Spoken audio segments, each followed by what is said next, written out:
vivía en Zapala, entonces él conoce la zona y bueno, dijo que la iba a visitar, así que bueno. Qué bueno. Tommy, ya tenemos, son 17:08 y ya hay 25 personas en el Zoom. ¿Te parece que comenzamos y que se Por, vayan su- sumando? por supuesto. ¿Me parece bien, Orieta? Orieta. ¿Arrancamos? No hay problema.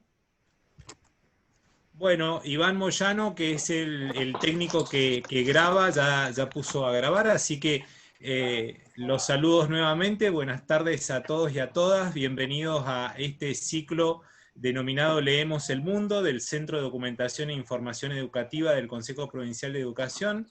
En esta oportunidad, este viernes 7 de agosto, leemos el mundo junto a Orieta Favaro. Así que bienvenida, Orieta, gracias por sumarte a estas iniciativas y te cedo la palabra, Tomás, para comenzar a escucharlos. Bueno, buenísimo. Gracias, Iván. Séptima reunión, como dijo Iván. Ante todo, quería pedirles, por favor, si pueden silenciar los micrófonos. Menos vos, Orieta, ahorita vos no. Así no se escucha ruido de afuera y podemos dialogar y se puede disfrutar de la charla. Se escuchan ahí aún algunos... O no sé si los operadores pueden silenciarlo desde el main home. En fin, quería decir eso, ¿no? Séptima reunión, como dijo Iván, de este ciclo Leemos el Mundo, la última de esta primera tanda de charlas con autores y autoras y demás gente maravillosa que nos ha acompañado en este tránsito con el centro editor, la editorial del CEDIE, esta unidad de información del Consejo Provincial de Educación. Este cierre de lujo, ¿no? Con ni más ni menos con Orieta Favaro, con la doctora Orieta Favaro, autora de Neuquén, un territorio bifronte, y, perdón, me parece que Iván puede ser que Iván sea que tenga el micrófono abierto o no.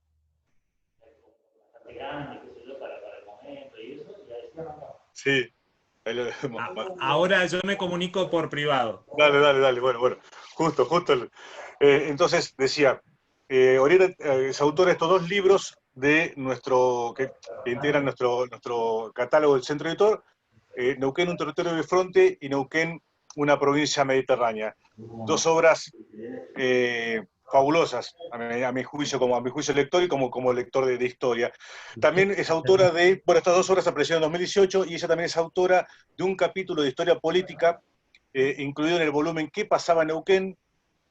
Claves para pensar nuestra historia desde el aula, que figura sobre el hombro derecho de Iván Nicola. Ahí se ve la tapa, si ven la imagen de Iván, ahí está se ve la imagen del libro, del volumen de historia. Bueno, yo quería leer, ya muchos la conocerán, por supuesto, pero bueno, quería leer parte de la biografía de Orieta que escribimos en aquella oportunidad para acompañar en estos dos libros, pero quería hablar de esa obra que probablemente sea la que abra la próxima temporada, digamos, de estas charlas, porque esa obra, el manual de historia, se posiciona como el primer manual de historia neuquina hecho íntegramente en la provincia, lo cual no deja de ser un orgullo para nuestra editorial. Orieta Favaro es doctora en historia. Se desempeñó como profesora titular regular en el área argentina, siglo XX y XXI, de la Facultad de Humanidades de la Universidad Nacional del Comahue. Profesora consulta de la UNCO y docente de posgrado. Directora del CEDEPIC Claxo e investigadora de IPEX CONICET. Reviste la máxima categoría como investigadora en el sistema universitario neuquino. Argentino, perdón. Ha publicado artículos en revistas nacionales y del exterior, asimismo ha editado y coeditado una serie de libros vinculados a la historia social y política argentina en general y de Neuquén en particular. Si tuviera que reescribir tu biografía, Orieta, ahora, hay que agregar sí o sí lo ocurrido el 13 de agosto de 2019, ocasión en la que fuiste incorporado como académica correspondiente a Neuquén en la Academia Nacional de Historia. Quería preguntarte con eso, quería empezar que empecemos la charla con eso, que nos cuentes cómo fue esa experiencia. Bueno, buenas tardes a todos. Muy agradecida por la invitación que me hace el CEDI, la editorial, a todas sus autoridades, Tomás, y a todas las autoridades que siempre brindaron este espacio para que pudiera escribir cuando se empezó a armar este proyecto. Y la experiencia de ahora de ser la representante de la Academia Nacional de Historia digamos, es como que la academia, quiero explicar algunas cuestiones.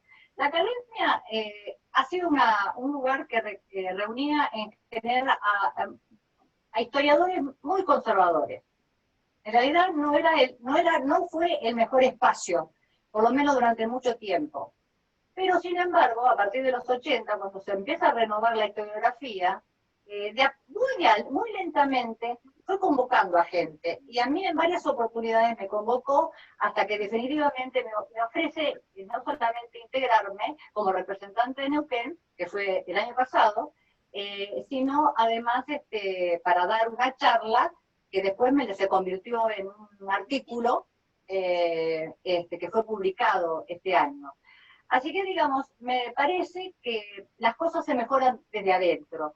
Y si bien hay muchas cosas para cambiar dentro de la Academia Nacional de la Historia, me parece importante porque estoy observando los últimos años cómo se está renovando. Entonces, digamos, más allá del conservadurismo o de la línea que tuvo la Academia Nacional de la Historia en algún momento, está cambiando. Especialmente yo observo cambio desde que está el actual director del doctorado de La Plata, que es el doctor Barba.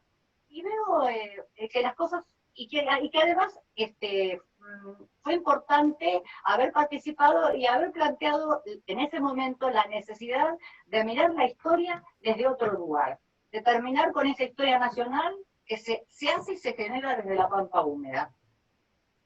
Con las herramientas que tenemos locales, otra mirada. No se puede periodizar la historia argentina, en mi caso, tal cual como se hace desde el centro, ¿no? Entonces, lo que propuse justamente en ese momento es la necesidad de repensar la historia, pensar que lo que nosotros hacemos de acá proporciona herramientas para repensar la historia.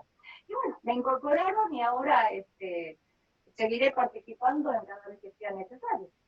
Es muy interesante digamos, que integres que seas una especie de embajadora neuquina ahorita, y es un lujo para nosotros, la verdad que fue una noticia, todos la tomamos la comunidad intelectual, y nosotros la comunidad educativa también, y para el CEDIE este galardón, o este reconocimiento, mejor dicho, no es un premio, sino un reconocimiento, bien digo, lo tomamos con una alegría enorme porque sos nuestra embajadora de alguna manera, así que bueno, un placer enorme para la provincia. Las dos obras de Orieta, como podrán imaginarse los que ya la han abordado, se centran en aspectos del Neuquén, el Neuquén territorial en la primera y el segundo en la parte de la provincialización. La clave de ambas obras está enunciada, a mi juicio, ¿no?, al inicio de cada una de ellas. Si te parece, Orieta, yo voy a leer un pequeño fragmento de cada una de las dos obras, y a continuación de la lectura te quiero hacer una pregunta como lector, que a fin de cuentas es de una de las tantas acciones, digamos, que como centro de documentación llevamos adelante, es el fomento y la promoción de la lectura. Entonces, quiero leer, te quiero formular unas preguntas. Entonces voy a comenzar por las primeras líneas, incluso de Neuquén, un territorio bifronte, que dice así: Neuquén puede ser definido como un territorio bifronte para los años de referencia, es decir, para la época territorial, tanto por la realidad de su ubicación mediterránea como por la necesidad de comunicarse con el oeste, ¿no? Entonces, la existencia del puerto fue determinante incluso para la futura integración del espacio neuquino. El puerto está hablando de cuando mira, es bifronte, por un lado de Chile, para otro lado está mirando hacia los puertos de Buenos Aires. La existencia de los puertos fue determinante incluso para la futura integración del espacio neuquino, hecho que se produciera lentamente y varias décadas después de la denominada conquista del desierto, que sometió y eliminó a los habitantes de estas zonas, las naciones indígenas. Yo lo que pensaba en la primera pregunta con respecto a esta obra es que me queda la sensación luego del abordaje, es que las fundaciones de una localidad no responden exclusivamente a la mejor propuesta de lo espacial o geográfico en materia de recursos o supervivencia, sino que pueden involucrarse intereses económicos. Esa es una opinión, una lectura que hago. ¿Qué me puedes decir de eso? Hablando de lo que es el territorio, lo que es ¿por qué? Bueno, primero empiezo por otra parte. Digamos, el tema de llamarlo bifronte, esto es un título que de alguna manera tomé de algunos colegas con los cuales que estuvieron trabajando conmigo. en algunos fascículos de historia del Neuquén que hicimos en unos convenios, y fundamentalmente porque gran parte de nuestros historiadores, los historiadores de la Universidad Nacional Comahue, han realizado aportes mostrando que más allá de la denominada campaña al desierto, más allá de la ocupación de este espacio, Neuquén se mantuvo, por lo menos hasta los años 30 y 40, totalmente integrado a las dos, hacia los dos lados, hacia Chile, hacia el Pacífico y hacia el Atlántico, aunque lentamente se fue consolidando su tendencia o su inclinación hacia el Atlántico, ya con la ocupación definitiva y la presencia del Estado Nacional. Y de allí entonces el nombre del territorio bifronte, e incluso digamos, no quiero nominar a los historiadores, porque a todos mis compañeros, porque esto en realidad, todos estos trabajos no solamente son míos, sino yo también me nutro de muchos colegas, muchos compañeros, muchos colegas de la universidad. Ahora, después, digamos, en los años 30 y 40, por razones internas, y no solamente por cuestiones de Chile, sino además porque lentamente se fue consolidando hacia el Atlántico, porque hay cada vez una mayor presencia del Estado Nacional y de su aparato político, administrativo y demás, ya se define hacia el Atlántico.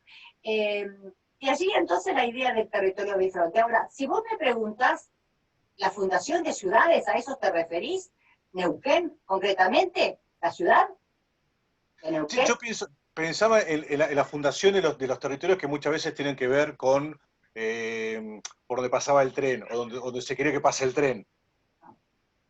No, en el caso de acá de los territorios, todos estos territorios, en el caso de la Patagonia, era la gobernación de la Patagonia. Y después que se hace la llamada campaña del desierto y que se consolida el Estado Nacional, a partir de allí se crean, en el año 1884, 9 territorios nacionales, entre los cuales algunos están en el noroeste y otros están en el sur, digamos, serianos de la Patagonia. 9 territorios nacionales. En algún momento hubo 10, pero uno se disolvió.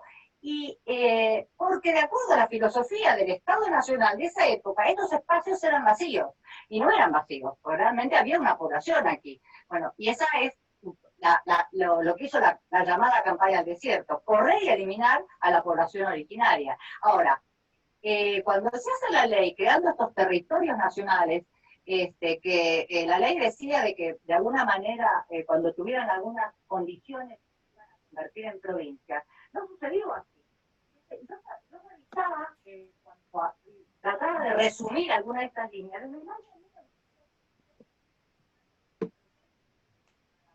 realizar los territorios, porque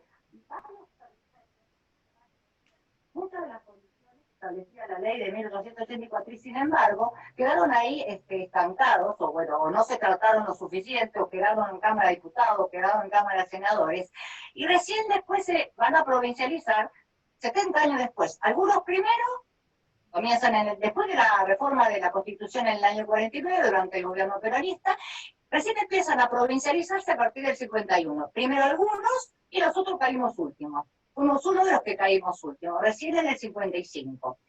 ¿Y por qué caímos últimos? En realidad yo creo que, porque la provincialización se hace durante la gestión del peronismo, y el peronismo discute fuertemente con el radicalismo,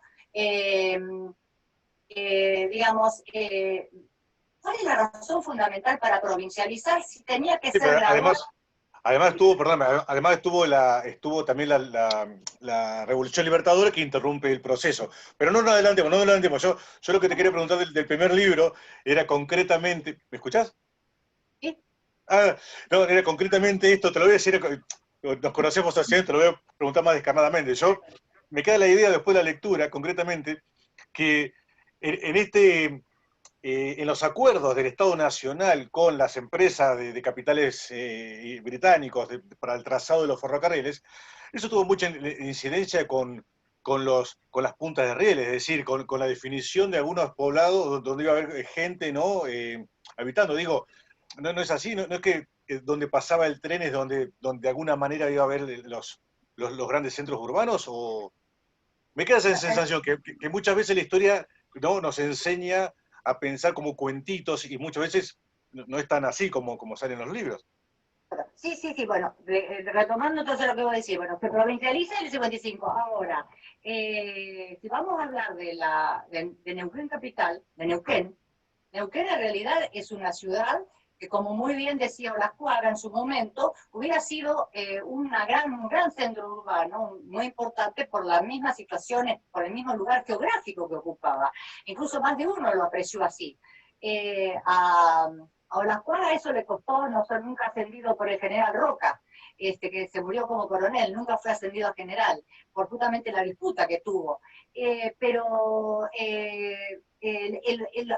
quizás vos te estás refiriendo a ella, hay razones políticas y económicas muy importantes, intereses en juego muy importantes, que llevaron al traslado de la capitalidad de Chosmalal, donde había sido ubicada por Olascuaga, pero las razones de ubicar la capitalidad en Chosmalal eran razones de geopolítica, de ocupación de espacio, de evitar contrabando, de asentar soberanía, razones que tenía y muchas razones más.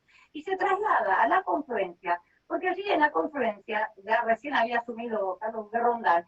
Carlos Berrondán era cuñado de Figueroa Alcorta, es decir, todo en la familia. Y había muchos intereses de los dueños de las tierras. En ese momento ya había entrado el ferrocarril de Capital Inglese para trasladar la sede de la capital y entonces de esta manera revalorizar las tierras. Porque efectivamente, si uno nota, cuando ellos compraron las tierras en 1885 a cuando se produce posteriormente, años después, habían aumentado, yo sacaba la cuenta, estuve viendo, como un 500%. Y en realidad lo que hicieron es un gran negocio, y también se quedó con una parte del negocio Carlos Berrondán, porque después él fue uno de los apoderados de uno de los dueños que se dio las tierras. Es decir, hay muchos intereses en juego, y la capitalidad se trasladó a la confluencia en 1900, el 12 de septiembre se oficializó en 1904, pero se trató en el Congreso del 17, es decir, se hizo todo, fue formal, estaba todo, digamos, los negocios y los intereses en juego. Bueno, yo quiero invitar a la audiencia, es un placer escuchar a Orieta y es un placer leerla también. Yo quiero recordarles a quienes están escuchando que en nuestra página web, en la solapa del Centro Editor, pueden descargar las obras en PDF de Orieta, así como los otros 14 títulos de mejor dicho, los 14 títulos que componen nuestro catálogo, entre los cuales están los libros de Orieta. cedie.neuquén.gov.ar, ahí está, esa es nuestra página, y ahí está la solapa del Centro Editor. ¿Te parece, Orieta, que te lea entonces la clave de Neuquén, una provincia mediterránea? ¿Te parece? Neuquén, territorio bifronte durante la etapa territoriana, en tiempos previos a su provincialización, comenzó a vincularse plenamente con el área atlántica, no solo por razones políticas, sino por factores sociales y económicos. De esta forma, se la puede definir como provincia mediterránea no por motivos climáticos, sino porque está situada en la parte interna del territorio. Y a mí la pregunta que me queda reverberando como a este lector, ¿no? Es la sensación de que, de este libro, ¿no? Yo hablo en general, ¿no? Es como, cada libro, obviamente, de más está decir, son fuentes tanto que presentan interés por el contenido y también como está presentado el contenido. Es de una factura, de una lectura muy amena.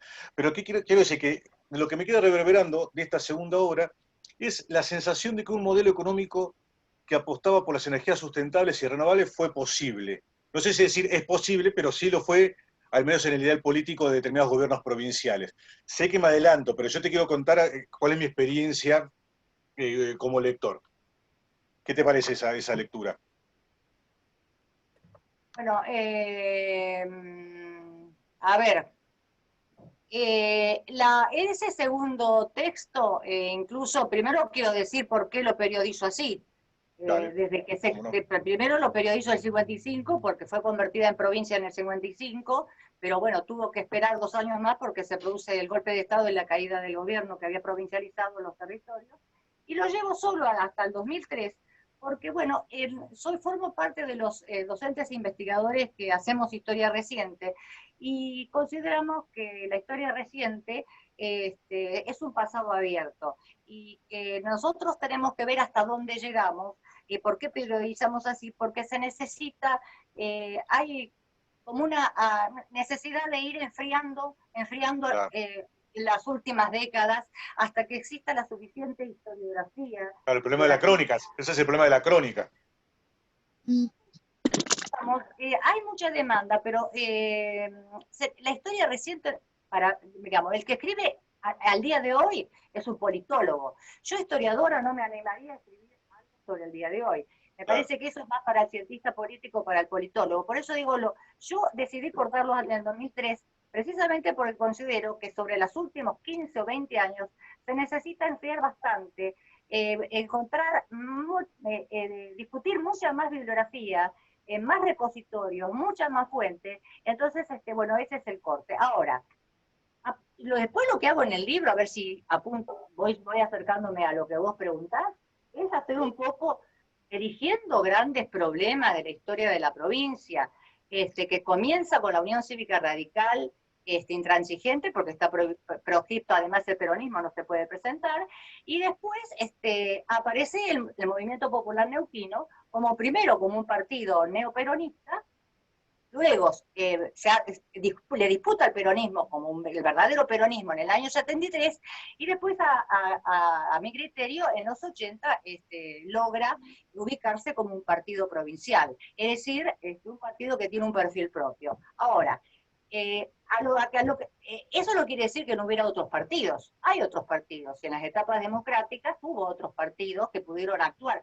Además, no solamente pelear el Ejecutivo, sino además participar en el Legislativo. Y cuando se abre, después de la reforma de la Constitución, la proporcionalidad de la legislatura, bueno, pudieron participar todos. Ahora, si tu pregunta es vincular a que este partido provincial que gobierna la provincia desde 1963 a la fecha establece un modelo económico de desarrollo, a eso va, digamos. Desde los inicios, el radicalismo intransigente plantea armar planes, polos de desarrollo, planificaciones. Lo que pasa es que lo pone en marcha después Zapata, a partir del 63, cuando crea el COPADE, y es el primer, gana esas elecciones, cuando estamos todavía en época de proscripción del peronismo. No sé si a eso te estás refiriendo. Y empieza un desarrollo de la provincia que no solamente de acá de la capital, sino además un desarrollo que convoca a mucha gente. Por eso que es importante ver la gran entrada de migrantes internos, y que además cada migrante va a traer su propia cultura. Y eso es muy interesante en Neuquén, porque no sé cuántos somos neuquinos de lo que nos estamos viendo. Pero, bueno, pero y cada uno trae su cultura, y eso hace a esta situación particular de Neuquén, que tiene un perfil hacia adentro de una manera y hacia afuera de otra manera. Y se estableció un nivel de planificación, de organización del territorio bastante importante. Y en su momento, también, creo que esa es una obra fundamental que hizo el COPADE, por lo menos hasta los años 90, cuando empieza el neoliberalismo, y Neuquén también con su gobernador, Sovich, que se engancha con esas políticas neoliberales. Me parece a mí que se va cortando esas políticas de planificación o de ciertas políticas de bienestar social, y porque el COPADE genera mucha planificación. Y revisando un poco, incluso trabajo que nosotros tenemos un libro que se llama Neuquén, la construcción de una orden estatal. En la página del CEPIC, el CEPIC, UNCO, claro, Centro de Estudios Históricos de Estado, Política y Cultura, en esa página están escaneados de todos los libros que tenemos, y ese libro, que fue uno de los primeros libros, hay un capítulo justamente dedicado a pensar las políticas económicas desde los años 60, donde se nota claramente que el COPADE genera política de planificación hacia adentro y hacia el interior. Ahora, mientras funcionó el COPADE en su amplitud, generó algún modelo de desarrollo que nos puede gustar más o nos puede gustar menos, donde también contribuyeron otros actores sociales, por supuesto, actores políticos, organizaciones sociales, pero que después con las políticas neoliberales esto se fue diluyendo. Y a mi criterio se retoma, o por lo menos se intentó retomar, cuando se produce el intento de como decía en su trabajo en el Plan 2020, pintaron el Plan de Verde. Martínez Guarino. Claro, Martínez Guarino, cuando en la última gestión de ZAPAC intentó hacer esto de la diversificación, que hoy se vuelve a retomar. Hoy con esta crisis... Hoy estamos en el 2020, qué increíble, ¿no? No, 22 años. Ese era un modelo donde se intentaba diversificar y salir de ser una provincia, un enclave petrolero, una provincia que vive del petróleo, y cuando se produce crisis como la que estamos viviendo, siempre tuvimos la necesidad de la ayuda del Estado Nacional, pero digo, cuando se producen crisis como las actuales, cada vez más es necesario lograr la diversificación. En ese momento, pintar en el Plan de Verde fue un proyecto muy interesante. Creo que fue el último gran proyecto que armó el COPADE.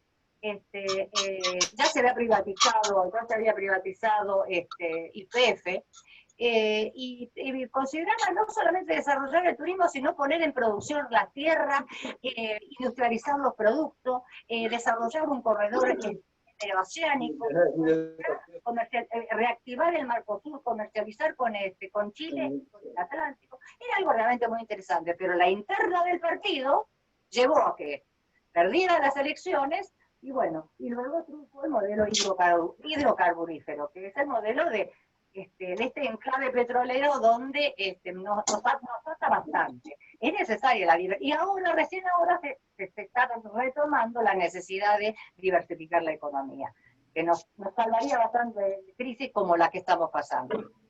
Yo quería, comentar que parte de la información que se utiliza en estos libros, antes de eso, decirte que sos una gran lectora porque leíste el desorden de mis preguntas, lo aclaraste magistralmente ahorita, como siempre. Quería comentar que parte de la información que figura en los libros, que ahorita gentilmente, colaboró para estas impresiones, para estas publicaciones, corresponde a la colección de los cuadernillos de historia El Pulso del Viento, también, ¿no? Historia de Neuquén, que también dirigió la doctora Favaro. Yo no sé si esta también se encuentra en el espacio del CEPI, que ahorita para la descarga. Sí. Ah, bueno. Sí, por eso, metiéndose en la página, yo además estoy abierta a cualquiera de ustedes que tengan interés en consultarme, le puedo brindar la información, pero la página del CEPIC, poniéndose en internet, en el CEPIC, Universidad Nacional del Comahue, allí está nuestra página web actualizada, donde están colgados los libros que hemos hecho. La veo acá, Norma también ha participado en ese Norma García. En el primero, sí. Y seguimos siempre vinculadas en interrelación, nos estamos viendo, posiblemente a otros no los veo, pero digo, menciono a Norma porque la veo. Allí precisamente están todos los libros escaneados, y están esta colección de fascículos que firmamos con el diario La Mañana en ese momento, que además después los estuvimos explicando y así en el interior, está todo, ¿cómo se llama? Subido. Yo quería decir dos cosas. Primero, si querés te los número a todos. Mario Arias Bucharelli, María Carolina Escuri, Alicia Esther González, Graciela Elvira Yuorno, María Susana Palacios y Norma García, que está ahí. Y yo quería también preguntarle después, ahora cuando se abra el espacio de preguntas, si alguien en la audiencia recuerda esto, que fue capaz que Iván Nicola se recuerda de esto, esta publicación hermosa que acompañaba el diario, La Mañana de Neuquén, que fue fabuloso, y la verdad que para mí marcó un antes y un después en los suplementos culturales, porque no deja de ser un suplemento cultural, porque me parece también es revolucionario, incluso hasta como nuestro manual de historia, es presentar la historia a través de un diario, de un pasquín periódico, con material de calidad. Así que después me estaría bueno que por ahí alguno comente si lo tiene en su casa. También quería hacer otra invitación. Te digo que tiene 19 años. 19 años, 2001. En 2001 lo hicimos. 2001. Y otra de las invitaciones que siempre les hago a la audiencia es que visiten nuestro canal de YouTube, Serie Neuquén, donde en breve podrán disfrutar de Orieta hablando, invitando a leer sus obras. Ella recientemente grabó unos videos, uno por cada libro, en el cual ella nos cuenta de qué trata. Y, hoy pueden acceder para ver los videocuentos, por ejemplo, de la colección Leo Mi Mundo. Ahí la veía Griselda Martínez. Bienvenida, Griselda, querida, que ella es integrante de otras colecciones que hemos sacado con el Centro Editor. Así como también están los videos educativos producidos o utilizados por el SEDE, producidos por nosotros, o bien utilizados como, por ejemplo, el material que acompaña el manual de historia. El manual de historia, para los que no lo saben, cada capítulo es acompañado por unos videos que refuerzan las sugerencias didácticas. Bueno, me encanta porque yo fui muy despelotado. Volvamos, si querés. No sé, ¿querés contarnos algo más sobre la factura de estos libros? Yo hablaría de lo que fue esa experiencia de casi un año que trabajé como editor al lado tuyo, que fue un placer y un honor, porque sos una persona muy grosa y muy generosa. Y es muy difícil que se conjuguen esos dos factores en una persona. A veces el grosor, ser doctor o doctora, muchas veces no va acompañado de una generosidad bueno, que en tu caso aplica, ¿viste? Plenamente. Yo podría decir un montón de cosas, fue un trabajo arduo y bellísimo que decanta en estas dos obras. No sé, ¿querés agregar algo más antes que te haga? Bueno, agradecerles a ustedes, lo que también quería comentar, que estas obras tienen que ver con la idea que yo tengo del conocimiento. Yo creo que los docentes universitarios no podemos generar conocimiento sin trasladarlo. Y eso es algo que lo vengo diciendo desde que empecé a dar clase, creo, y traté siempre de relacionarme o vincularle, incluso estos fascículos que vos decís, después hice otros fascículos, y además hice tarea, cuando estuve en gestión siendo directora de la carrera, organicé cursos de perfeccionamiento, porque yo creo que los investigadores, los docentes investigadores de la universidad, no nos podemos quedar reciclándonos entre nosotros, o instalando nuestras producciones en el ámbito académico. Tenemos que trasladar, tienen que servir, no son investigaciones cerradas, son abiertas, hay que escuchar al otro. Esto es importante y todavía al día de hoy me doy cuenta la cantidad de cosas que me falta aprender. Cada cosa que sigo leyendo me instala, incluso conversando con los propios colegas, con los propios compañeros, a partir de una duda me pongo a buscar otras cosas y bueno, y así voy ampliando, pues bueno, realmente porque esto me interesa. Pero a lo que voy es que me parece que el conocimiento sirve si se traslada, porque si no, realmente la universidad es una isla que está allá arriba y los docentes, investigadores y la historia no se cambian nunca. Esa es la idea, ¿no?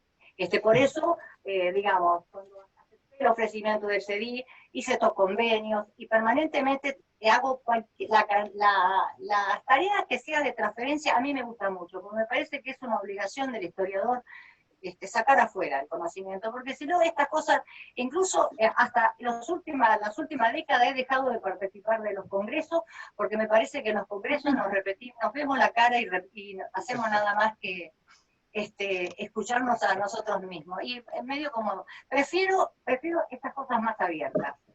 Qué fabuloso lo que decís, porque yo tengo contacto, como sabrás, con la gente de letras, y yo veo una endogamia en la producción en la producción del contenido y también en los lugares, en los espacios, ¿no? Donde ese saber se prolifera y se consume. Y no solamente en la Universidad de Comahue, también en la Universidad de San Juan Bosco, es decir, en los espacios de letras muchas veces sucede eso, ¿no? Producción de material intelectual que es consumido por la gente que va a esos espacios.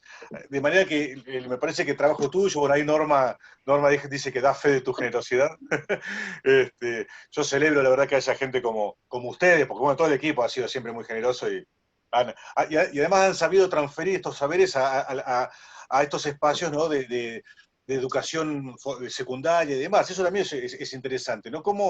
Porque, digamos, al ser profesor de la universidad, ¿cómo ves vos esta transferencia de estos saberes?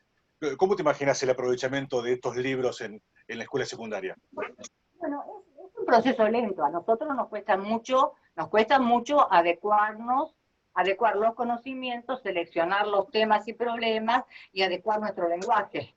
Pues, ¿te acordás cuántas veces iban y venían nuestros trabajos? No es una tarea sencilla, es una tarea complicada, pero hay que hacerlo. Ahora, no sé si todo el mundo lo lee, pero lo importante es instalar. Yo creo que el CEDI lo que está haciendo es esto.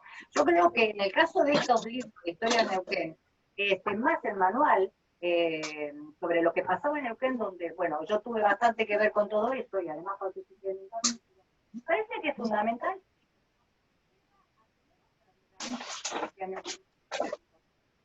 más, no solamente por el conocimiento, sino porque se debe a repensar la historia nacional, para que desde la otra a los chicos y a los grandes, hay que repensar lo que le vas a decir. Es decir, nosotros mismos tenemos que revisar nuestro propio lenguaje. ¿Cómo bajar al chico, cómo hacer que la historia le interese? Y también te digo que a los padres, porque también hay que también cambiarle un poco la idea a los padres de que la historia no es simplemente ni batalla, ni fechas, ni demás, sino que la historia también hay que entenderla. Y lo que uno le dice no quiere decir que sea la verdad. Es una forma lo más profesional posible de decir la historia, por lo menos eso es.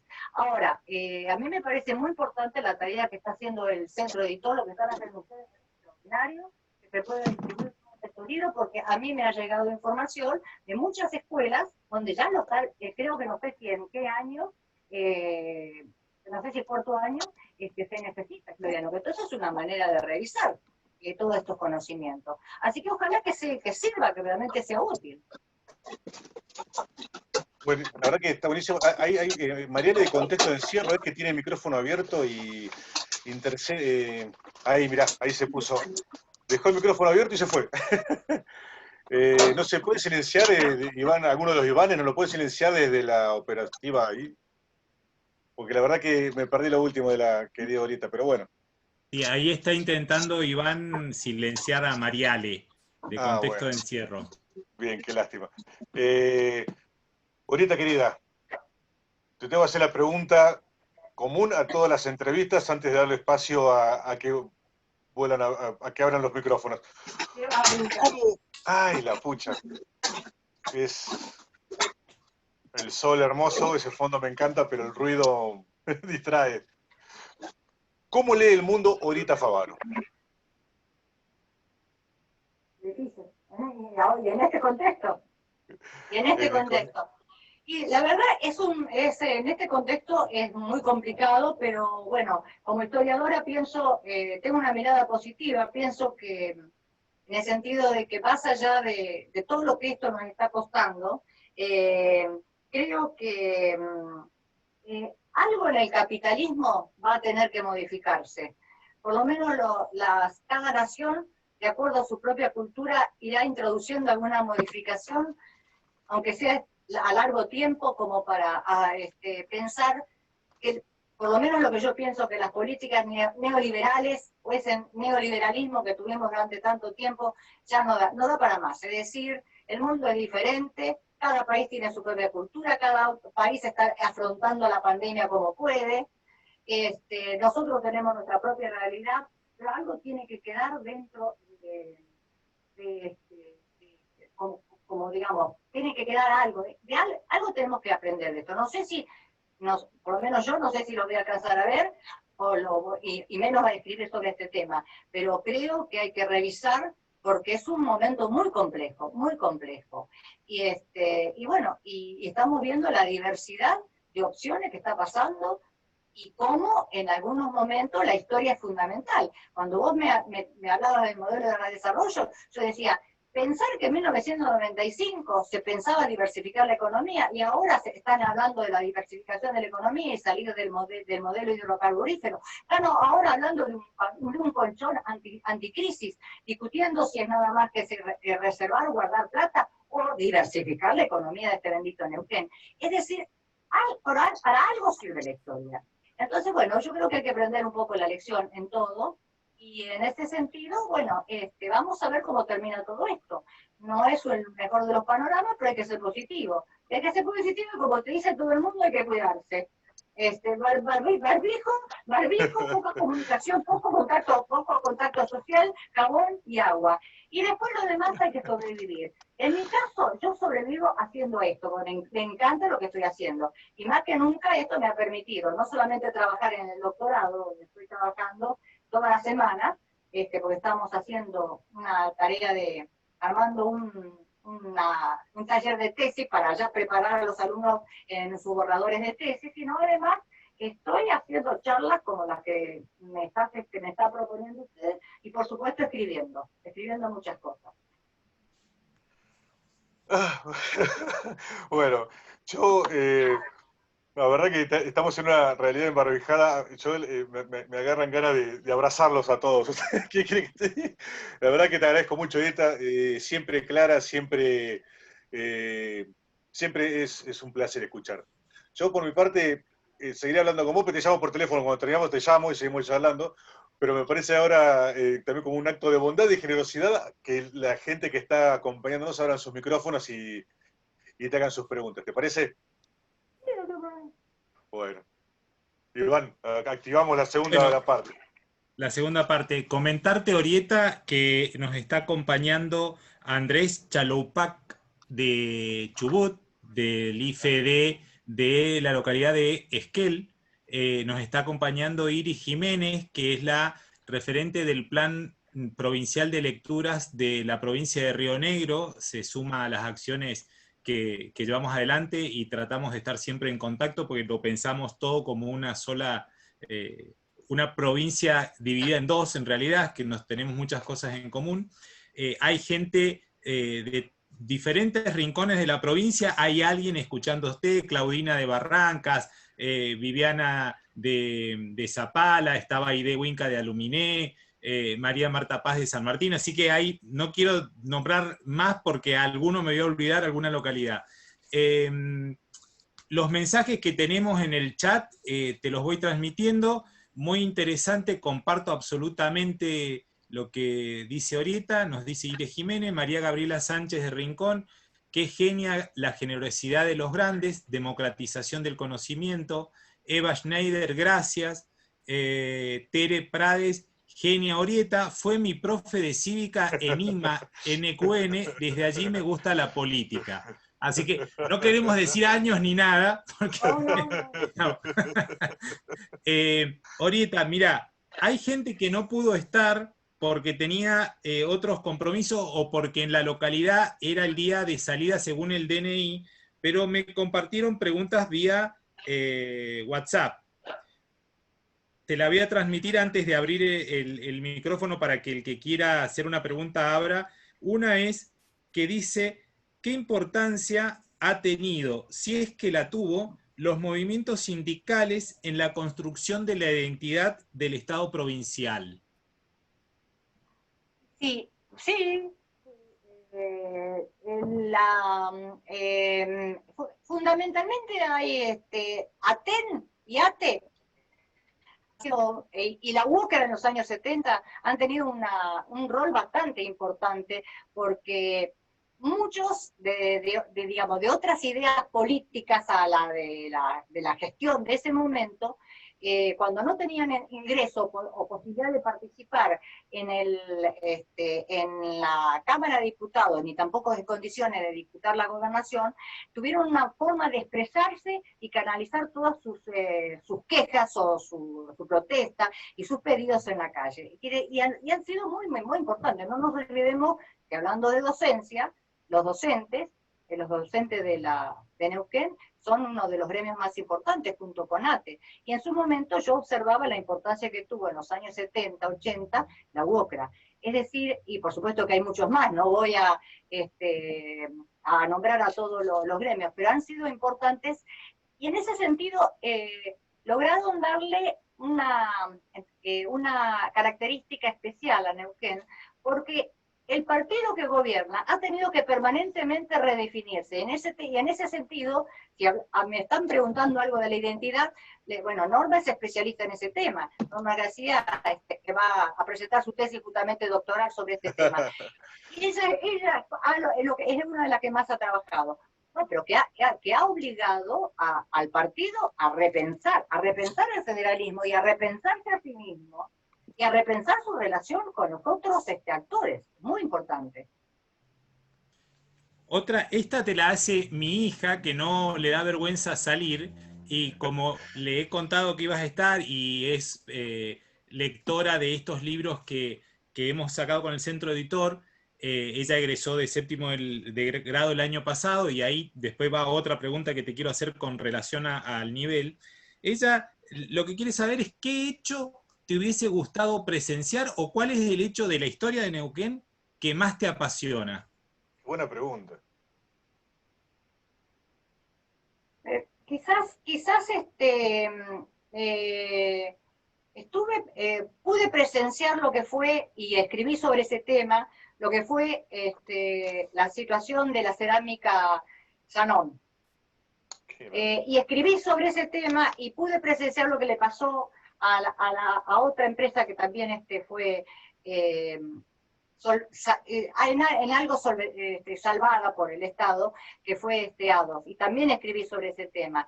Pero uno de los temas que me hubiera gustado ser un actor interviniente, pero bueno, evidentemente era muy chica, fueron todo lo que fue el conflicto del Chocón. Me parece que marca toda una época, ¿no? Porque los fines de los 60 y los 70 marcan mucho, corta mucho, tanto en Neuquén como a nivel nacional. Y además, no es simplemente una pueblada, porque puebladas, esa época estuvo lleno el país. No, pero ahí hubo un conflicto y además la intervención de la iglesia, el papel de Nevar, las mujeres, los hombres. Esto fue un papel, me hubiera gustado ser partícipe de eso. Y ahorita, venir caminando del Chocón. Venirte caminando desde el Chocón, para acá. ¿Y por qué no? Vamos. Cuando no cuántos años menos, no hubiera sido difícil. Orieta, y hay un tema que por ahí se visualiza y tenemos gran demanda, que es libros de historia de Neuquén que puedan ser trabajados en el nivel primario. Y algo que vos decías al comienzo, que hacías referencia de la transposición didáctica. Estos dos libros, que son El territorio bifronte y la etapa, y el primero, ahora me olvido los nombres, son bastante aplicables y bastante amigables para también trabajarlos en el nivel primario. Quizás no para el estudiante, pero sí para que el docente lo pueda aplicar. Creo que, no sé si coincides en esto, que la forma de contarlo, del relato, lo hace amigable. Yo creo que estos dos libros, bueno, primero lo tiene que internalizar el docente, ¿no es cierto?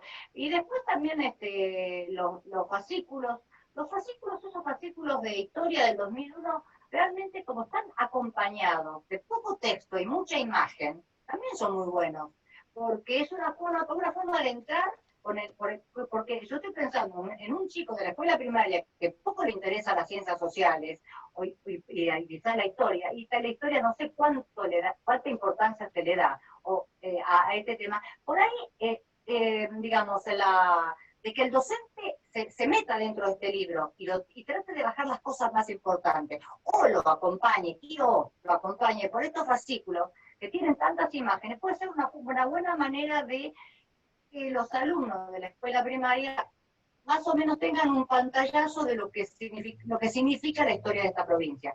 Ya los otros libros ya son para el docente de media o para otro nivel, ¿no?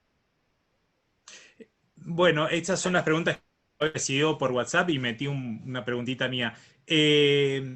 Colegas, está abierto para que levanten sus micrófonos, que los abran. La idea es que circule la palabra en este encuentro y puedan consultar la Orieta, hacer sus aportes, todos suyos, así que vayan abriendo sin tener vergüenza, o si no pueden usar el micrófono, le escriben en el chat y se lo vamos transmitiendo a Orieta. Además ofrezco mi correo electrónico, que lo tiene Tomás. Ofrezco mi correo electrónico para las consultas que sea necesaria, no tengo ningún problema que cuando tengan alguna duda o quieran intercambiar alguna información o buscar alguna información, yo no tengo ningún problema en contestar. En general contesto todos los mensajes. No hay problema. Acá tenemos una pregunta, Orieta, que dice, de Gabriela, dice, ¿considera que la ficción histórica es un vínculo válido para hablar de hechos históricos con estudiantes de nivel medio? Puede ser una herramienta. Yo no la he usado, pero puede ser una herramienta. Puede ser tranquilamente una herramienta. Es decir, el historiador, como docente, tiene que ver cuáles son las herramientas de acuerdo al grupo de alumnos que tiene, ¿no? Es válido. Buenísimo. Bien. Muchas gracias, Orieta. Muchas gracias. Bueno, encantada, si se termina acá, bueno, encantada, muy agradecida por la invitación, y además, vuelvo a repetir, es muy Pero hay más fácil. preguntas, no te vayas. No te vayas, ahorita que hay más preguntas. Dice, todavía esto no termina, Orieta. No, yo pensé que ya ¡No! terminaba. No, No te vayas a tu casa. esto es con cena, Orieta. Ahora es con cena. Dice Nazarena Monsierra, dice, ¿cómo influye la capacidad de argumentación en el nivel medio a la hora de entender la historia? Yo creo que los docentes tienen que eh, perfeccionarse, que tienen que hacer cursos. Y en ese sentido vuelvo a retomar algo, creo que la universidad está fallando en eso. Es necesario que la universidad o el gremio o incluso el consejo arme cursos de capacitación e invite a los docentes a capacitarse, se arme cosas abiertas, donde de alguna manera circule toda esta nueva información, todos estos textos, todos estos libros, un poco motivando al docente para que por lo menos tener otra mirada de la historia. Yo creo que tiene que haber más oferta. Tiene que haber mucha más oferta de distintos organismos, no solamente desde el gobierno, desde la provincia, sino creo que también la universidad falla en ese sentido. Bueno, este año ha sido un año especial, pero digo, en función de la necesidad de formación de recursos, cursos que valgan la pena. ¿Dónde? Bueno, y si no, para eso también está el gremio, que también tendrían, en vez de traer especialistas de afuera, como muchas veces ha ocurrido y yo he criticado, a veces utilizar los recursos que tenemos acá, que tenemos muchos recursos, tenemos docentes, investigadores muy capacitados y además también con buena voluntad para dictar cursos. No todos se tendrán ganas, pero hay mucha gente que tiene interés. Tanto es así que por eso se han hecho toda esta serie de trabajos. Y por eso justamente se pudieron participar tanto docentes en el otro manual que vos mencionaste, el de si pasaba algo en Neuquén. Orieta, contarte también que muy posible alguna docente de la audiencia que nos viene sucediendo te invite a participar de alguna clase de las escuelas. Por ejemplo, ayer Griselda Martínez estuvo participando en un Zoom con estudiantes de primer grado de la Escuela 2, que hizo el vínculo la docente, y la idea es tratar de acercar nuestros escritores y escritoras, a los estudiantes, que puedan charlar con ellos, que sepan quién es. A nosotros nos sucede acá en Cutralcó un hecho anecdótico que hay un escritor que es Nino Sabatini, que no lo conocen y cuando empiezan a leer su obra se enteran que es el dueño de la heladería. Entonces es como ver al escritor ahí al lado y es fantástico porque dicen, ¿cómo? ¿Es heladero? Y que el escritor somos todos. Entonces, en esto seguramente alguien tomará la posta de invitarte a charlar con sus estudiantes. Así que eso en cualquier momento llega. Bueno, haré el esfuerzo para adecuarme a un primer grado y a un segundo grado. Haré ese esfuerzo, que no es tampoco una tarea sencilla, pero que me gusta, me gusta. Me gusta, sí, encantadísima. Así que seguro docentes y bibliotecarias y bibliotecarios que están ya saben que, bueno, está Orieta. Así que aprovechemos a hacerle algunas otras preguntas más. Miro a ver si alguien enciende el micrófono o hable. Orieta. Hola. ¿Alguien habla? Yo, Viviana. Acá está, Viviana. Sí, te escuchamos. Hola. Bueno, yo tuve la oportunidad en el postítulo que hice de estar con Orieta y bueno, siempre ella trabajó mucho desde las noticias e imágenes para el análisis de toda la historia de Neuquén, sobre todo. Fue muy linda las actividades que ella me daba como profesora. Y yo la cuestión es que me pregunto es cómo ella se ha tenido el acercamiento con los libros que trabajan las señas de cuarto, que es Neuquén, mi provincia, y una provincia llamada Neuquén. Si ya he tenido la oportunidad de leer, Se escucha poco, o ver ese material. No se escucha. ¿No se escucha? Si usted No, ahora ha sí, tenido la ahora sí. oportunidad, si ha tenido Ahora la sí. oportunidad de ver los materiales con los que trabajan las señas de cuarto grado, que es Neuquén, mi provincia, y una provincia llamada Neuquén, que es con el material que generalmente se trabaja en las escuelas primarias. ¿Qué, qué sugiere usted con el material ese, si lo ha visto, si le parece acorde, o es muy acotado, o habría que agregar otras cosas, como para sugerirles a las maestras? Por eso le decíamos que me parece que es importante acercar estas nuevas cosas para ir perfeccionando, ampliando, abriéndole la cabeza a los docentes también, y de paso también que los alumnos se vayan metiendo más. Yo creo que todas estas cosas nuevas que están apareciendo tendrían que acercarse, y bueno, ya que a partir de cuarto grado se está dando historia en Neuquén, hay una reticencia, en general hay un poco de reticencia, porque medio por ahí los docentes, estoy notando, se van quedando instalando en algunos momentos. A mí me desespera cuando veo que se quedan todo el año viendo un tema, o cuando viene la historia argentina, se quedan ahí, no sé, en 1950, cuando es necesario trabajar grandes problemas y avanzar mucho más. Por eso le digo, el contacto con el docente y con los nuevos trabajos le permitiría elegir los grandes temas que son atractivos para el alumno. ¿Me parece que sí? Me parece que es importantísimo. Muy bien, gracias. Puedo, no sé si hay alguien más antes, si hay alguien antes. Norma. No, Norma. ¿No? No. Bueno, como siempre, es un placer escucharla a Orieta, a quien le agradezco siempre mi carrera académica. Yo creo que el grupo que se fue constituyendo en el 80, después de la vuelta de la democracia, que se fue constituyendo en la universidad, marcaron un antes y un después en la historia del Neuquén, y dentro de ese grupo obviamente está Orieta, que me parece que nos ha permitido leer la historia desde otro lugar, leer la historia desde un lugar que no es lo anecdótico, el patriotismo provincial, si se puede pensar en esos términos. Lo que sí también creo es que toda esa producción no ha servido o no se ha aprovechado en la formación de los profesores de historia. Es decir, nuestra carrera de historia adolece de materias o asignaturas vinculadas con la historia regional.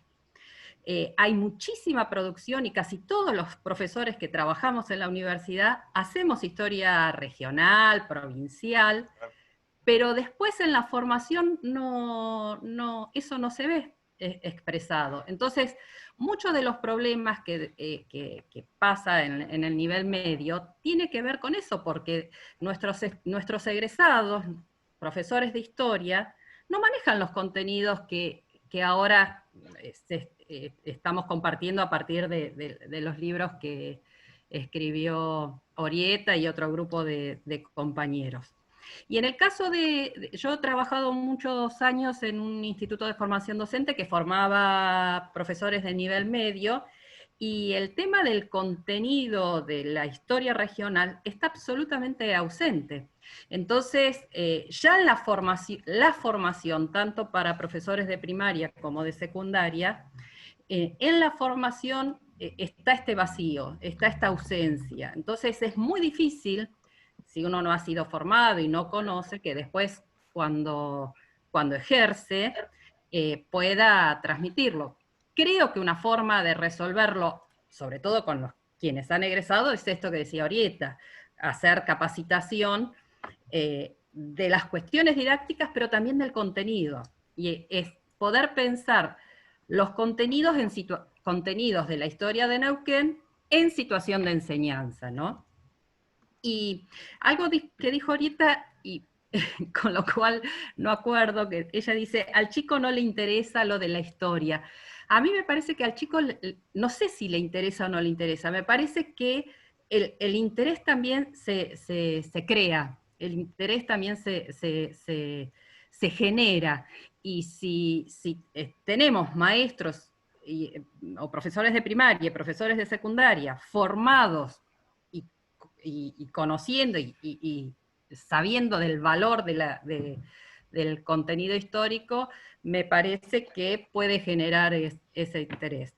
Así que yo creo que ya desde la formación tenemos estos vacíos, estos huecos, que después se expresan en el desconocimiento, en no saber cómo enseñar, o primero qué enseñar y cómo enseñar respecto de la historia de Neuquén. Por eso a mí me parece excelente este proyecto que ustedes tienen y la participación de Orieta, porque me parece que viene justamente a llenar un vacío que ahora hay que trabajarlo, que el libro está, ahora hay que ver cómo trabajo con eso, ¿no?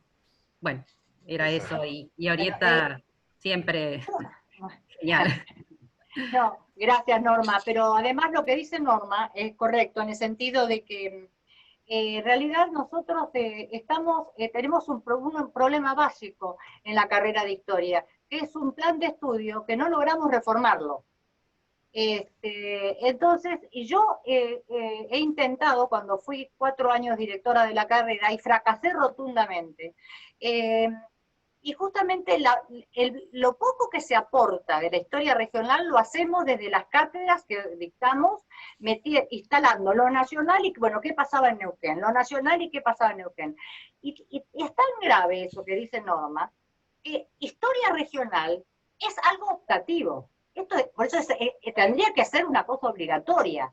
Por eso digo, lo que dice Norma es correcto, y al día de hoy todavía no se ha logrado modificar ese plan de estudio, por lo tanto es una larga lucha que han tenido más de una gestión. Yo personalmente hablo de la mía, que después de 2 intentos de reforma fallida, bueno, tiré la toalla, pero sí, es una falla muy importante en la formación de los historiadores, porque, repito, yo que di historia argentina del siglo XX-XXI, además de meter los contextos nacionales, siempre le hacía la bajadita local.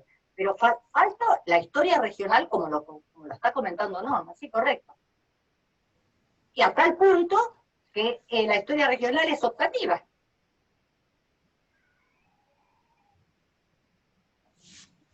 Yo me quedé pensando en eso, ¿no? Con los libros se llenó un vacío y ahora hay que salir a trabajar con eso. Y esa siempre nos quedó pendiente y bueno, ahora con estos tiempos especiales que nos tocan, pero vamos a volver, vamos a armar ahí un plan de trabajo para poner en valor y para generar el interés en los chicos y las chicas, como dice Norma.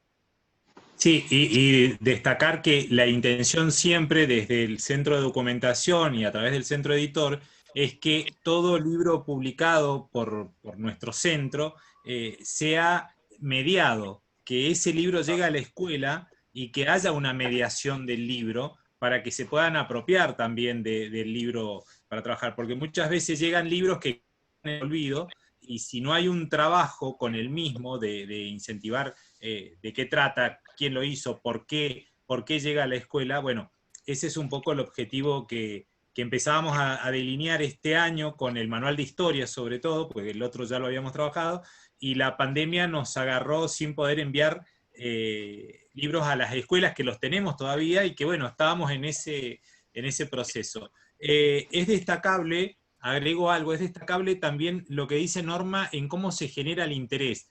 Particularmente me tocó vivir 18 años en Picún Leufú y destaco cómo un docente, que lo debes conocer, Daniel Caminotti, incentivó mucho el trabajo de la historia en Picún y cómo la construcción del Chocón afectó a Picún. Entonces, los chicos, a partir de conocer todos estos sucesos, hubo un interés y su cátedra, su asignatura, era entretenida, o sea, daba gusto ver cómo los estudiantes querían tener historia. También va en esto, Norma, en que vos decías que va mucho cómo genera el docente ese vínculo con la pasión que le pone por dar su materia. Pero voy a una pregunta, Orieta, sacando el ejemplo, porque hay un montón de docentes que hacen este trabajo que hace también Daniel, es mujeres en la historia de Neuquén. Nosotros tenemos acá en la zona de la comarca a Carmen Funes como un ícono de la Pasto Verde, como un ícono de la historia. ¿Qué otras mujeres vos ves que han marcado así también un hito en la historia neuquina? Ahí me mataste, no ha sido mi tema, en ese tema, en ese tema, no, ahí me mataste, este sí que no es. Era la pregunta difícil. No, pero además hay posgrados y maestrías de género, ahora que esto está muy instalado por suerte, también en los ámbitos académicos, así que yo creo que también allí se puede, ¿no? Pero no ha sido, no he trabajado, esos temas no los he trabajado. Hay un grupo bueno, en realidad son profesoras de letras, Griselda Fanese y Emilce, bueno, no me acuerdo el apellido, que han trabajado las mujeres en el Chocón, las representaciones incluso que el diario Río Negro construía sobre las mujeres en el Chocón. Bueno, después están las madres que eso lo ha trabajado Cecilia, ¿no, Orieta? Sí, las bueno. madres de Plaza de Mayo, la APDH bueno, liderada por mujeres, las primeras mujeres que formaron parte también como Nélida del PIN, del MPN, pero como dice Orieta, hay un grupo que ingresa al estudio de la historia desde la perspectiva de género, que no hace necesariamente, algunos hacen historia de las mujeres y otros hacen historia en general, pero desde la perspectiva de género, que no es solo historia de las mujeres, sino es poder pensar la dinámica histórica desde la mirada del género femenino, ¿no? Pero es como dice Orieta, ese es un grupo que se dedica a eso. Esa es otra cosa que tenemos también, ¿no? Como las super especializaciones. Diría un historiador francés, la historia en migajas, dice, ¿no? Cada uno con su parcelita. Lo que decía Norma, el grupo de letra que encabeza, que dirige Griselda, y después, bueno, conmigo ha trabajado, en mi grupo ha trabajado muchísimo tiempo, ella nombraba a Cecilia Conegui, que trabaja el tema de las mujeres, trabajó mucho el tema de los derechos humanos, pero digamos, son por cuestiones particulares, especiales, no por el tema no desde la mirada de género, sino desde el problema de lo que fueron los derechos humanos y quién es el actor principal de eso. Ahora, así planteado como vos me lo comentaste, no. Vale aclarar que Cecilia Conegui y Mariana Ferrada son las coordinadoras de el Manual de Historia, que está al lado de la oreja derecha de Iván ahí. Ahí está, ahí lo señalo. Son las coordinadoras de esa obra coral maravillosa que, bueno, que vamos a tener el gusto en compartir cuando nos tomemos un descanso, nos vayamos de viaje ahora, como terminamos con vamos a inaugurar la segunda temporada de Conversaciones en el CEDIE con el manual. Buenísimo. Colegas, preguntas, levanten micrófono. Tenemos, bueno, a Iris de Río Negro, Andrés de Chubut, está Fabián de Chosmalal, Claudina de Barrancas, si quieren hacer alguna pregunta. ¿Puedo? Iris, te escuchamos. Hola, Iris. ¿Cómo les va? Buenas tardes. Es tan extraordinario, la verdad que es una conversación que me apasiona, conociendo además la provincia, no tal vez la realidad en el hilado fino, pero conociendo la zona y me apasiona porque además compartimos por territorio los mismos intereses y los mismos vacíos, vuelvo, porque bueno, esto estamos hablando de identidad, y estamos quedando afuera de lo identitario. Entonces, Orieta decía algo, por eso yo no tenía preguntas, porque coincido tanto y además me insufla tanta energía esta mujer que acabo de conocer, mucho gusto Orieta, porque la tiene tan clara en todo lo que ha trabajado y además en el trabajo interno dentro de lo institucional, de la necesidad, como dice, de que se trabaje en forma articulada los institutos de formación, las universidades, sobre todo de formación docente, con las escuelas. Bueno, estamos hablando de políticas de gestión, o sea, estamos hablando de algo muy neurálgico y fundamental. Y ella, Orieta, decías que algo que lo sabemos, pero quería aprovechar la oportunidad para preguntar algo medio, que no sé si tiene una respuesta inmediata, una respuesta corta, menos todavía, que es el intento de reformar los planes de estudio. ¿Qué es el lugar? Reformar el plan de estudio de la formación docente, en particular de la formación docente en ciencias sociales, para luego trabajar en articulación con los ministerios, con el Ministerio de Educación, con nivel primario, con educación secundaria, ¿no es cierto? ¿Cuáles son las resistencias? Me gustaría saber cuál es ahí la discusión en la mesa, a qué se resiste, por qué se resisten a esa reforma del plan de estudio, que es ni más ni menos que poner en valor lo identitario. Y bueno, obviamente... yo te puedo contestar desde mi experiencia.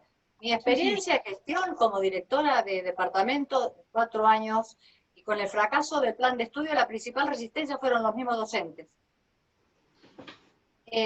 No fueron los estudiantes, no fueron los graduados, y los mismos docentes. Y no era una época donde estaba, digamos, que el peligro o el miedo tuviera que ver con que perdía su fuente de trabajo. Es como que al docente le cuesta mucho moverse de su sala de confort. Sí, eso es un poco el tema. Y pues, precisamente la idea era que empezáramos a movilizarnos. Por eso digo, mi experiencia como directora de la carrera, en esa parte de la reforma del plan, el principal obstáculo que tuve fueron los propios docentes. Ahora, cuando yo salí, directamente después de eso salí yo al ministerio a ofrecer y a pedir una cierta aceptación para armar cursos de perfeccionamiento, y eso sí fue muy exitoso. Incluso los docentes colaboraron, y fue una experiencia muy buena. Fueron cursos de perfeccionamiento, te estoy hablando de los años 90. Fueron unos cursos de perfeccionamiento donde participó gran parte del departamento, donde hubo una masividad, una fuerte presencia del docente de media, donde se notó la avidez por incorporar estos nuevos conocimientos. Quiere decir, por eso que digo que la institución, la universidad, no solamente, la universidad no puede esperar a que la provincia o el gobierno o el ministerio salga, también tiene que salir a proponer. Es decir, no necesariamente yo le tengo que ir a proponer al gremio o proponerle al CDIE, sino también tiene que ser una cosa que vaya y venga. Pero si no aparece de un lado, por lo menos que vaya del otro. Por lo menos es lo que yo opino desde mi experiencia, ¿no? Está bien, está bien, está bien. O sea que hace falta esto, el trabajo de las políticas de gestión, porque además es medio ridículo, ¿no? Pensar en estos términos, ¿no? Que los docentes que están dando clases o que egresan de la formación, automáticamente empiezan a formarse, a actualizarse cuando es como que la carrera no alcanza. Y entonces está ya la prueba, ya está la fundamentación, es muy clara, ¿no? De la necesidad de la inclusión y de la reforma. La verdad que es muy, muy enriquecedor para mí escucharlo, más allá de que no es mi materia, entre comillas, pero sí forma parte, creo, de toda la cabeza de toda la formación docente, ¿no? El tema identitario me parece fundamental, desde la sociología, obviamente, desde las ciencias sociales, y en forma articulada con la literatura y con la geografía social, con toda la formación integral de estudiantes, ¿no? Desde la primaria a secundaria, fundamental. Por eso, bueno, aplaudo el proyecto que se está llevando en Neuquén y ojalá nos riegue.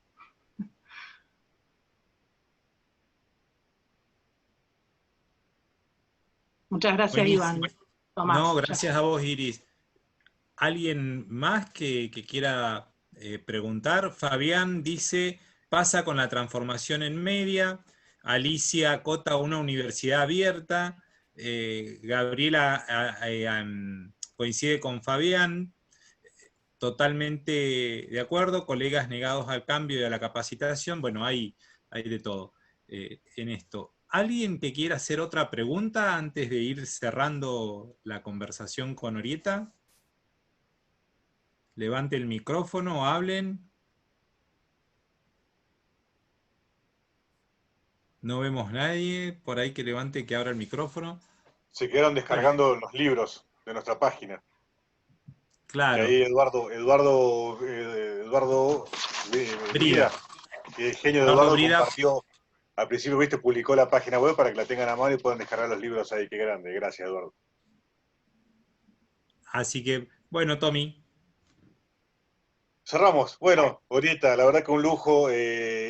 Gracias a todas siempre, digamos, la participación más importante en conjunto con el invitado siempre es la audiencia, la gente que nos acompaña, gente que nos acompañó durante estas 7 conversaciones que leímos El Mundo. La verdad que un lujo cerrar con vos, Orieta. Siempre te admiré, fue un placer trabajar con vos y nos queda, lo bueno que siempre pienso que hay un porvenir, ¿no?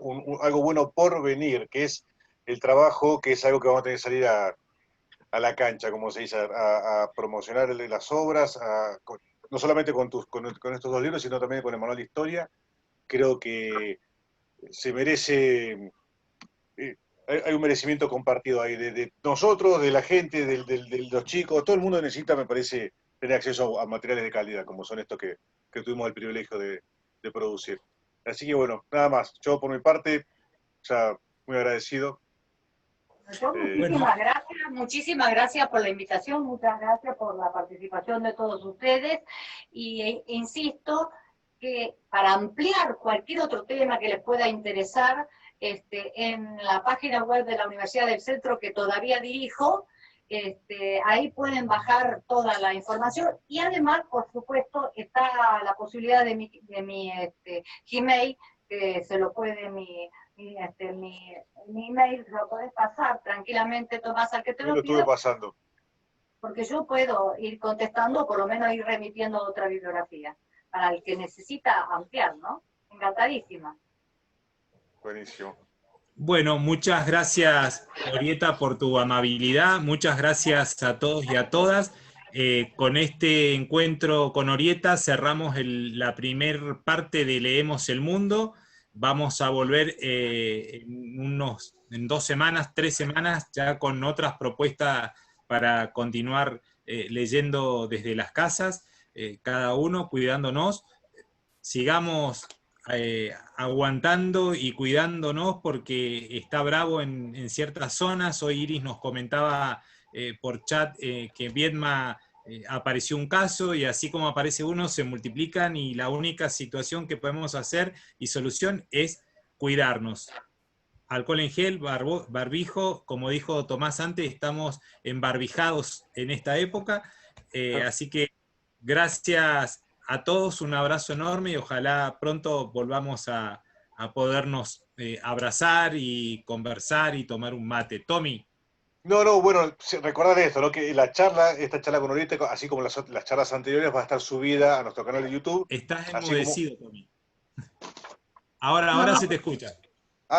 No, recordar esto, que esta charla, así como las anteriores, van a estar subidas a nuestro canal C Neuquén de YouTube, y donde la semana que viene van a poder disfrutar también de los 2 videos que Orieta tuvo la amabilidad de filmar, de grabarnos especialmente para acompañar cada uno de estos libros. Así que ya la semana que viene estén atentos porque, bueno, es una manera más de disfrutar de Orieta. Nada más que eso. Gracias. Bueno. Abrazo. Nos vemos. Nos vemos la próxima, ojalá que nos acompañen. Un abrazo grande. Gracias.